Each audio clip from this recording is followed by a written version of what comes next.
We just left Mammoth. Super quick, super fun trip. We've both been there quite a few times. We're going on a long, I guess we haven't even introduced what we're doing. This is our first trip. How do you introduce that? We just finished the van. We bought it about a year ago. The first time we took it out was 4th of July last year. So we decided to celebrate by going on a trip to Oregon. Yes, so Our first stop was Mammoth. Mammoth. Jazzy had her dad was in Mammoth for the weekend. Now we've been here quite a few times, although never in our trusty van Stevie, so we thought we'd share with you our 4 favorite things to do when we're in town, and we're going to start with our secret lookout point. When you drive up the mountain and past Mammoth Mountain Lodge, you'll hit a fork in the road where you either go left or you go right. Follow right and you'll hit this perfect lookout point. You actually get a great view of Devil's Postpile, Yosemite, and the tip of Mammoth Mountain itself, and there's even restrooms there too. Just don't forget your binoculars or a good zoom lens for your camera so you can see even the farthest things away. Next up is the famous earthquake fault. And yes, this is a real fault in the ground, but you can't actually walk inside of it anymore. I'd probably assume for safety reasons, but you're able to get up close and personal with an actual 15-foot deep crack in the ground, and that really puts an earthquake's ability into perspective. It's believed that the fault was created about 500 years ago when the Inyo craters and the domes had erupted, although some geologists believe that this was actually created by a bunch of mini earthquakes causing a cluster of fractures in the ground. While we were here, we were able to see this awesome treehouse, or we argued a ground house because it's technically not in the trees, and decided to help build the process a little bit by contributing to the build, since obviously we're pro tiny home builders at this point. As we were leaving this area, we saw a ton of trees laying on the ground like this, obviously for a purpose, but if you have an idea what that purpose is, leave it in the comments below because we're genuinely really curious. One of my personal favorite things to do in Mammoth is mountain biking, and favorite is an understatement.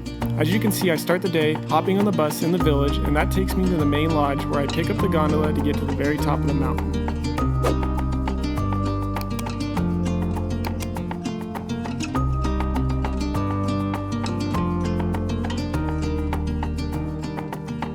This is one of my favorite downhill bike parks just due to the size of the park alone. You can ride down from the very top of the mountain, which is over 11,000 feet in elevation and 12 plus miles of pure downhill fun.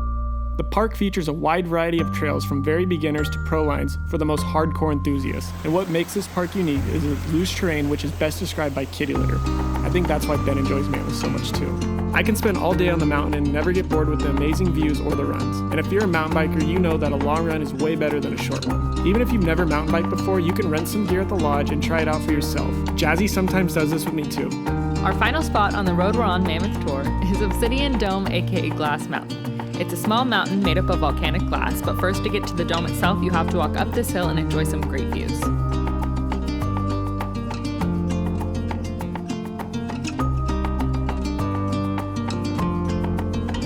I think I'm a little out of shape. What's volcanic glass, you ask? Well, there isn't much in terms of plaque and information like we saw at the secret lookout point, so I'm relying on good old Google to help me out here. It's formed by the explosion that happens when magma reaches water and turns it into steam. It then pushes the magma up and creates what we know to be volcanic glass. Some people say this is one of our state's natural wonders, but I just thought it was super crazy that in the middle of all this obsidian at the top of this mountain, there's still little trees just trying to survive.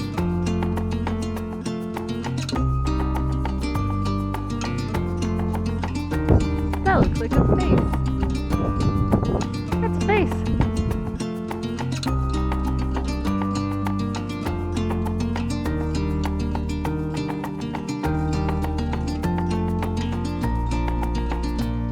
We stopped there and visited for one day. Now we are going to Redding to visit Jazzy's other middle school friend. Yes, Jenna. Shout out to Jenna. And yeah, so we're pretty stoked. Right about here is where our Mike decided it was his time to take a break, so let's change the view real quick. And from here, we're off to Northern California, through Oregon, and down the Oregon coast. We can't wait to see things like Bernie Falls, Bend, Oregon, Diamond Lake, which, spoiler, we loved Diamond Lake, and just the whole Oregon coast in general. So don't forget to like this video, if you liked it, of course, and subscribe so you don't miss our next videos of this dream trip of ours. Also, it costs $0 to support us a ton, so you should just do it. You're so cute. Oh, we're not making fun of you. He just farted.